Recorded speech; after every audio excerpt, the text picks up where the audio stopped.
Hey everybody, we got a really interesting and very expansive question from Robert VH in Munich. Robert VH wants to know, hi Matt, could you please explain how Google's ranking and website evaluation process works, starting with the crawling and analysis of a site, crawling timelines, frequencies, priorities, indexing, and filtering processes within the databases, etc. Okay, so that's basically just like, tell me everything about Google, right? That's a really expansive question. It covers a lot of different ground. And in fact, I have given orientation, lectures to engineers when they come in, and I can talk for an hour about all those different topics, and even talk for an hour about, a very small subset of those topics. So let me talk for a while and see how much of a feel I can give you for how the Google infrastructure works, how it all fits together, how our crawling and indexing and serving pipeline works. Let's dive right in. So there's three things that you really want to do well if you want to be the world's best search engine. You want to crawl the web comprehensively and deeply, you want to index those pages, and then you want to rank or serve those pages and return the most relevant ones first. Crawling is actually more difficult than you might think. Whenever Google started, whenever I joined back in 2000, we didn't manage to crawl the web for something like 3 or 4 months, and we had to have a war room. But a good way to think about the mental model is we basically take PageRank as the primary determinant, and the more PageRank you have, that is, the more people who link to you, and the more reputable those people are, the more likely it is we're going to discover your page relatively early in the crawl. In fact, you could imagine crawling in strict PageRank order, and you'd get, the CNNs of the world, and the New York Times of the world, and the really, very high PageRank sites. And if you think about how things used to be, we used to crawl for 30 days. So, we'd crawl for several weeks, and then we would index for about a week, and then we would push that data out, and that would take about a week. And so that was what the Google dance was. Sometimes you'd hit one data center that had old data, and sometimes you'd hit a data center that had new data. Now there's various interesting tricks that you can do. For example, after you've crawled for 30 days, you can imagine re-crawling the high PageRank guys so you can see if there's anything new or important that's hit on the CNN homepage. But for the most part, this is not fantastic, right? Because if you're trying to crawl the web and it takes you 30 days, you're going to be out of date. So eventually in like 2003, I believe, we switched as part of an update called Update Fritz to crawling a fairly interesting, significant chunk of the web every day. And so if you imagine breaking the web into a certain number of segments, you could imagine crawling that part of the web and refreshing it every night. And so at any given point, your index, your main base index, would only be so out of date, because then you'd loop back around and you'd refresh that. And that works very, very well. Instead of waiting for everything to finish, you're incrementally updating your index. And we've gotten even better over time. So at this point, we can get very, very fresh. Anytime we see updates, we can usually find them very quickly. And in the old days, you would have not just a main or a base index, but you could have what were called supplemental results, or the supplemental index.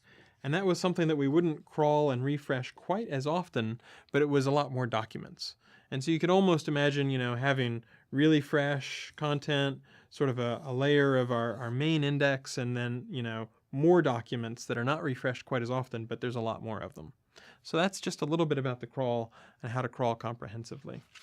What you do then is you pass things around, and you basically say, okay, I have crawled a large fraction of the web, and within that web, you have, for example, one document. And indexing is basically taking things in word order. Let's just work through an example. Suppose you say Katy Perry, right? In a document, Katy Perry appears right next to each other. But what you want in an index is which documents does the word Katy appear in, and which documents does the word Perry appear in.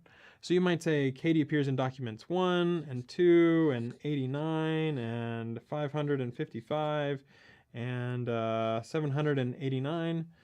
And Perry might appear in documents number 2 and 8 and 73 and 555 and 1000. And so the whole process of doing the index is reversing, so that instead of having the documents in word order, you have the words and they have it in document order. So it's okay, these are all the documents that a word appears in. Now when someone comes to Google and they type in Katy Perry, You want to say, okay, what documents might match Katy Perry? Well, document 1 has Katy, but it doesn't have Perry, so it's out. Document number 2 has both Katy and Perry, so that's a possibility. Document 8 has Perry but not Katy. 89 and 73 are out because they don't have the right combination of words. 555 has both Katy and Perry, and then these two are also out. And so when someone comes to Google and they type in Chicken Little, Britney Spears, Matt Cutts, Katy Perry, whatever it is, we find the documents that we believe have those words, either on the page or maybe in backlinks in anchor text pointing to that document. Once you've done what's called document selection, you try to figure out how should you rank those. And that's really tricky. We use PageRank as well as over 200 other factors in our rankings to try to say, okay, maybe this document is really authoritative. It has a lot of reputation because it has a lot of PageRank, but it only has the word Perry once, and it just happens to have the word Katy somewhere else on the page. Whereas here's a document that has the word Katy and Perry right next to each other, so there's proximity, and it's got a lot of reputation. It's got a lot of links pointing to it. So we try to balance that off. You want to find reputable documents that are also about what the user typed in. And that's kind of the secret sauce, trying to figure out a way to combine those 200 different ranking signals in order to find the most relevant document. So at any given time, hundreds of millions of times a day, someone comes to Google, we try to find the closest data center to them, they type in something like Katy Perry, we send that query out to hundreds of different machines all at once, which look through their little tiny fraction of the web that we've indexed, and we find, okay, these are the documents that we think best match. All those machines return their matches, and we sort of say, okay, what's the creme de la creme? What's the needle in the haystack? What's the best page that matches this query across our entire index? And then we take that page and we try to show it with a useful snippet. So you show the keywords in the context of the document, and you get it all back in under half a second. So that's probably about as long as we can go on without straining YouTube, but that just gives you a little bit of a feel about how the crawling system works, how we index documents, how things get returned in under half a second through that massive parallelization.